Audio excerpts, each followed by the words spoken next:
Hello everyone, welcome to क्वेमा।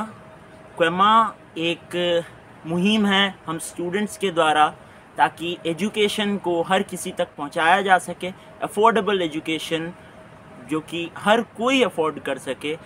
और इसी quest को आज हम शुरू कर रहे हैं हमारी पहली वीडियो के साथ, जिस वीडियो में हम लोग विलियम शेक्सपियर द्वारा लिखी हुई कविता, उनका सोनेट जिसका नाम है shall I compare thee to summer's day, ये सोनेट नंबर 18 है विलियम शेक्सपियर का, और आज हम इसी पर चर्चा करेंगे। तो विलियम शेक्सपियर ने अपने पूरे लाइफ टाइम में 154 सोनेट्स लिखे, 154 सोनेट्स लिखे। और ऐसा माना जाता है कि इन 154 सोनेट्स में उन्होंने 2 व्यक्तियों को डेडिकेट करके इन सोनेट्स को लिखा। सोनेट नंबर 1 से 126 तक विलियम शेक्सपियर ने अपने एक फ्रेंड WH को डेडिकेट करके लिखा। WH बोले तो विलियम हर्बर्ट, अर्ल ऑफ सरे। और सोनेट नंबर 127 से लेकर 154 तक उन्होंने, ऐसा माना जाता है कि उन्होंने डार्क लेडी को डेडिकेट करके लिखा। अब ये डार्क लेडी कौन है? ऐसा माना जाता है कि डार्क लेडी उन्हीं की मिस्ट्रेस, उनकी पत्नी या उनकी बिलवेड थी। तो आज हम लोग सोनेट नंबर 18 को देख रहे हैं, जो कि उन्होंने अपने उस फ्रेंड को डेडिकेट करके लिखा है। और मैं आपको बता दूं, सोनेट्स सिर्फ शेक्सपियर ने नहीं लिखे, सोनेट्स के भी प्रकार होते हैं। सोनेट्स एक चीफली 2 प्रकार के होते हैं, एक तो शेक्सपियरन सोनेट, दूसरा पेट्रार्कन सोनेट। पेट्रार्कन और शेक्सपियरन सोनेट्स में मींस डिफरेंसेस ये होती हैं कि उनका जो फॉर्म है उसमें डिफरेंसेस होती हैं। जहाँ पेट्रार्कन सोनेट्स में एक ऑक्टेव और एक सेस्टेट होता है, वहीं शेक्सपियरन सोनेट्स में 3 क्वार्टेन्स होती हैं और एक कपलेट होता है। तो ऑक्टेव और सेस्टेट क्या होता है? ऑक्टेव मीन्स 8 लाइन्स का एक set and sestet means 6 lines का एक सेट। और वहीं शेक्सपियर के सोनेट में 3 क्वार्टेन्स मीन्स 4 लाइन्स के 3 सेट्स होती हैं और 2 लाइन का एक कपलेट होता है। तो ये जो लाइन्स होती हैं ये आयम्बिक पेंटामीटर में होती हैं। और शेक्सपियरन सोनेट्स की एक जो ख़ास बात है, जो मुझे बहुत पसंद है, वो है इनका कपलेट। ये जो कपलेट होता है, लास्ट की 2 कंक्लूडिंग लाइंस शेक्सपियर के जो सोनेट्स में होती हैं, ये कपलेट जो उनके 3 क्वार्टेन्स में जो आइडिया उन्होंने दर्शाया है उसको या तो समअप करती हैं, या तो उसी आइडिया को वो कंट्राडिक्ट करती हैं, उसी आइडिया के खिलाफ हो जाती हैं। या कभी कभार ऐसा भी होता है कि वो उन दोनों लाइंस से चैलेंज करते हैं। अब चैलेंज कैसे करते हैं? अगर आप शेक्सपियर की सोनेट नंबर 116 को देखें, the marriage of true minds, sonnet number 116 को देखें, तो उनके उस सोनेट में लास्ट के जो 2 लाइंस हैं उसमें उन्होंने चैलेंज किया है। मैं उन 2 लाइंस को आपके सामने पहले पढ़कर सुनाता हूँ, उसके बाद हम आज की जो सोनेट है, सोनेट नंबर 8, उस पे चर्चा करेंगे। तो सोनेट नंबर 116 की जो लास्ट 2 लाइंस है वो है, if this be error and upon me proved, I never writ nor no man ever loved. तो ये जो मैरिज ऑफ ट्रू माइंड्स है, ये लव पे बेस्ड है। ट्रू लव क्या होता है इस पर बेस्ड है। तो पहले 12 लाइंस में उन्होंने ट्रू लव के बारे में बताया है, और अंतिम की जो 2 लाइंस है, उन लाइंस में शेक्सपियर ने कहा है कि अगर कोई ऐसा है, अगर मैं गलत हूँ, अगर ये जो मेरी भावनाएं हैं, ये जो मेरे तर्क हैं ट्रू लव के प्रति, ये अगर गलत हैं और कोई अगर इसे सिद्ध कर देता है, कोई अगर इसे प्रूव कर देता है, आई नेवर रिट, मैंने कभी लिखा ही नहीं, nor no man ever loved, और शायद किसी ने इस दुनिया में कभी सच्चा प्यार किया ही नहीं। तो कितना बड़ा चैलेंज वो पोज करते हैं सबके सामने। खैर ये तो सोनेट नंबर 116 की बात थी, मैंने उस चैलेंज को बस बताने के लिए इन 2 लाइंस को उठाया था। लेकिन आज का हमारा मुख्य विषय है sonnet number 18। Sonnet number 18, shall I compare thee to a summer's day. ये एक बहुत ही सुंदर कविता है, बहुत ही सुंदर सोनेट है। और इस सोनेट में हम लोग देखेंगे कि इटर्नल ब्यूटी क्या होती है, वो दिव्य सुंदरता क्या होती है, इसके बारे में यहाँ पर शेक्सपियर ने बात की है। तो इस सोनेट को हम लोग शुरू करते हैं बिना समय गवाए हुए। चलिए, sonnet number 18। Shall I compare thee to a summer's day. वो इसको एट्रीब्यूट कर रहे हैं, वो इसको डेडिकेट कर रहे हैं अपने उस दोस्त को, जैसा मैंने कहा WH, उनको डेडिकेट कर रहे हैं और कह रहे हैं, क्या मैं तुम्हें उस ग्रीष्म काल की उस वो समर के दिन से कंपेयर कर सकता हूँ, उससे तुम्हारी तुलना कर सकता हूँ। देखिए, हमारे ईस्टर्न कंट्रीज़ में, इंडिया में समर जो है, समर एक बहुत लंबा टाइम होता है, बहुत लंबे समय तक समर रहता है। और हम लोगों के मन में समर के प्रति उतनी हम लोग उससे तंग आ जाते हैं, बोला जाए तो। लेकिन वेस्टर्न कंट्रीज़ में वहाँ ठंड ज़्यादा रहती है और वहाँ के लोग समर का इंतज़ार करते हैं। They crave for it that कि समर कब आएगा। मीन्स वहाँ समर जो है वो बहुत सुहानी रहती है। Shall I compare thee to a summer's day. क्या मैं तुम्हारी जो तुलना है वो एक समर के दिन से कर सकता हूँ। Thou art more lovely and more temperate। मैं जानता हूँ कि तुम और भी खूबसूरत हो, तुम समर से भी ज़्यादा, समर के दिन से भी ज़्यादा खूबसूरत हो। और मोर टेम्परेट, तुम उससे भी ज़्यादा बैलेंस्ड हो, माइल्ड हो। तुम समर के जैसी उतनी हार्श नहीं हो, तुम माइल्ड हो, तुम बहुत ही सुंदर हो। Rough winds do shake the darling birds of may. Summer में आपने देखा होगा रफ हवाएं चलती हैं, एकदम हार्श हवाएं चलती हैं, और वो जो कलियां हैं, जो कोमल कलियां हैं, उनको वो हिला देती हैं, उनको झकझोर देती हैं। तो वो उसी का जिक्र कर रहे हैं। Rough winds do shake the darling birds of मे। तो इन लाइंस में एक आपको लिटरेरी फिगर ऑफ स्पीच दिखेगा, वो है imagery. Darling birds of May, ये darling birds of May imagery है, ये एक फिगर ऑफ स्पीच है। फिगर ऑफ स्पीच आप जैसे ही डार्लिंग बर्ड्स ऑफ मे हम कहते हैं तो आपके माइंड में एक इमेज बनता है कि कितना कोमल, एक कोमल कलियों का इमेज बनता है, डार्लिंग बर्ड्स ऑफ मे। तो यहाँ पे फिगर ऑफ स्पीच है। And summers lease hath all too short a date, and summer's lease hath all too short a date। तो समर्स लीज है, समर का जो टर्म है लीज क्या है? लीज एक किस्म का एग्रीमेंट होता है जो कि मीन्स एक छोटे से ड्यूरेशन ऑफ पीरियड के लिए किसी चीज़ को हम किसी को भाड़े पे देते हैं।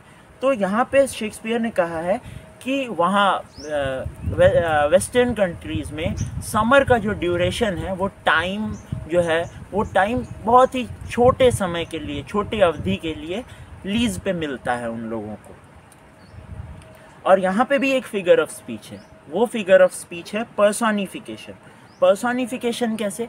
यहाँ पे समर को पर्सोनिफाई किया गया है, समर को एक टेनेंट के तौर पे दिखाया गया है। टेनेंट कौन? टेनेंट वो होता है भाड़ेदार, जो भाड़े पे लेता है।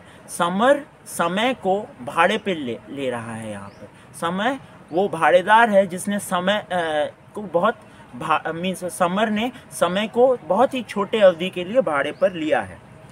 Sometimes too hot the eye of heaven shines. और कभी कभी ये जो हेवन की, ये स्वर्ग की जो आँख है, वो बहुत ज़्यादा गर्म हो जाती है, बहुत ज़्यादा फ्रेटफुल हो जाती है, फायरी हो जाती है।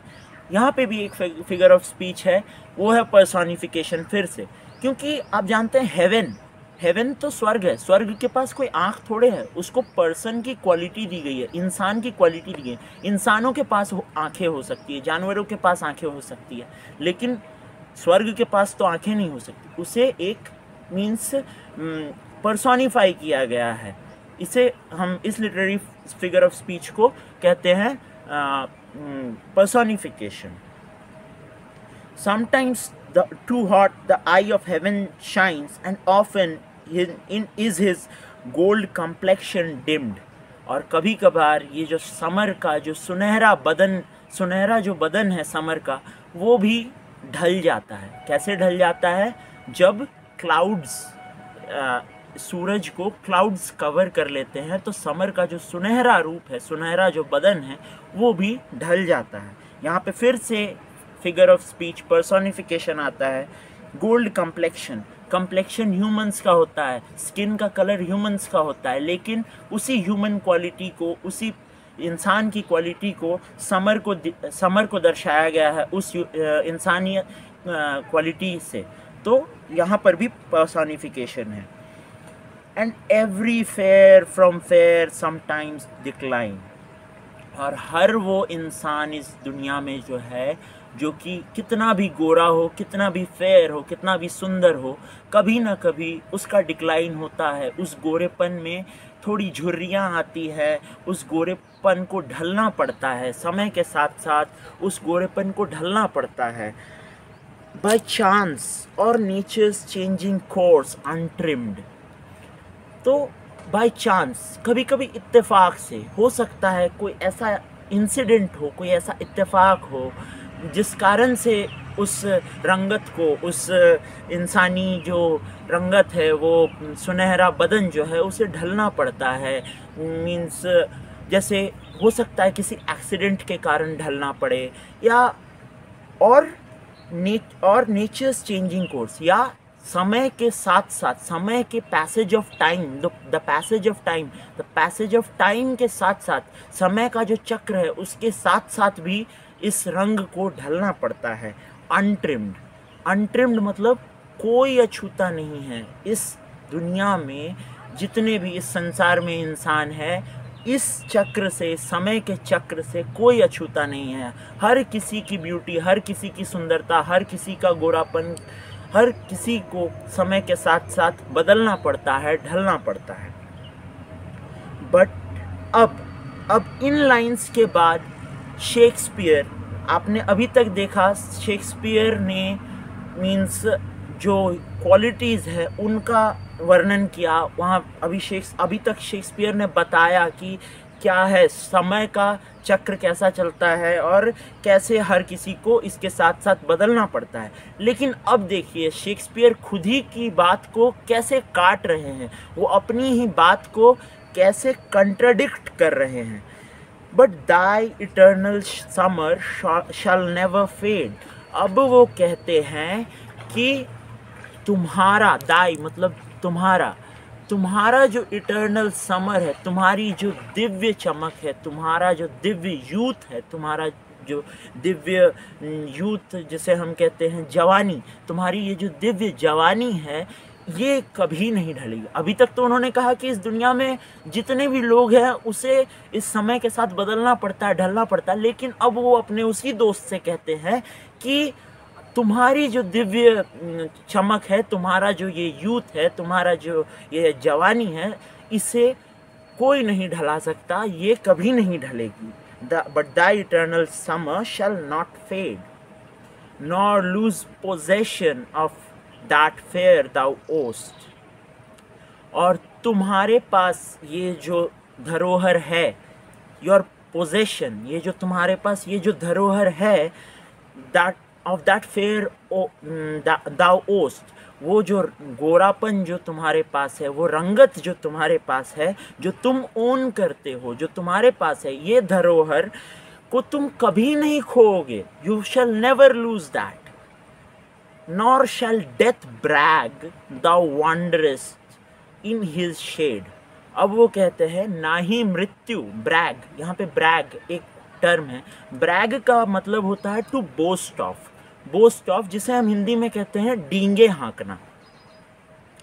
वो कह रहे हैं कि इवन मृत्यु, जो कि अल्टीमेट ट्रूथ है, हर किसी को मृत्यु को किसी ना किसी दिन प्राप्त करना है, लेकिन ये मृत्यु भी डींगे नहीं हाँक सकता कि तुम उसकी छाया में मंडराओगे, तुम उसके चपेट में आ जाओगे, तुम उसकी छाया में आ जाओगे।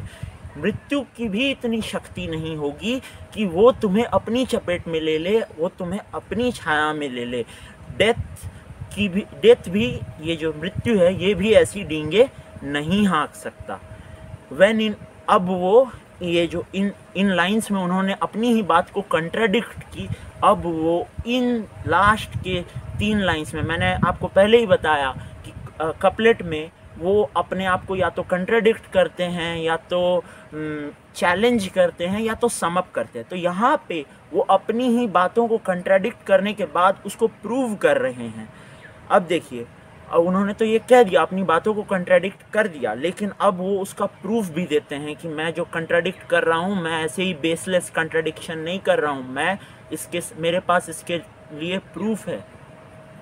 When in eternal lines to time thou growest, जब तुम इन दिव्य लाइनों में, ये जो मैं लाइंस लिख रहा हूँ, ये जो मैं सोनेट लिख रहा हूँ, ये जो मैं लाइंस लिख रहा हूँ, ये पंक्तियाँ जो मैं लिख रहा हूँ, इन लाइंस में तुम्हारा जीवन जो है ये इन लाइंस में उसका पूरा वर्णन रहेगा, और इन्हीं लाइंस से तुम्हें वो दिव्य चमक मिलेगी, तुम्हारा जो and you will grow, your beauty will even grow, तुम्हारी वो जो दिव्य सुंदरता है वो और ज़्यादा खिलेगी, वो और ज़्यादा बढ़ेगी। When in eternal lines to time, समय के साथ साथ वो दिव्य खूबसूरती और भी ज़्यादा बढ़ेगी।